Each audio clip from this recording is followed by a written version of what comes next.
నమస్కారం. ఈటీవీ 360కు స్వాగతం. ముందుగా ప్రధాన అంశాలు. పశ్చిమాసియాలో అగ్గికి ఆజ్యం పోసిన అమెరికా. యుద్ధం తీవ్ర రూపం దాల్చడంపై ప్రపంచ దేశాల ఆందోళన. ఇరాన్లో నాయకత్వం మార్పుపై ట్రంప్ కీలక వ్యాఖ్యలు.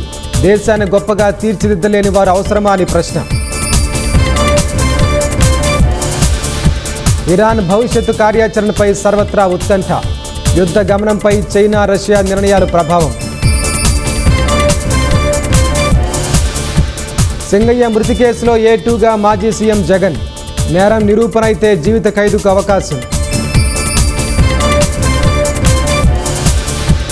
ప్రభుత్వాన్ని ఇరుకుని పెట్టేలా ఉన్నతాధికారుల తీరు. నిర్ణయాల అమలులో మంత్రుల అలసత్వంపైన విమర్శలు.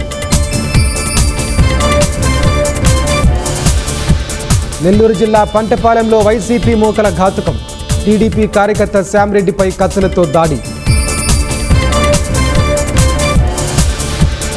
పామాయిల్ సాగుపై సందిగ్ధంలో రైతులు. దిగుమతి సుంకం తగ్గింపుతో నష్టపోతున్నామని ఆవేదన. సిరియాలోని ఓ చర్చిలో ఐసిస్ ఆత్మాహుతి దాడి.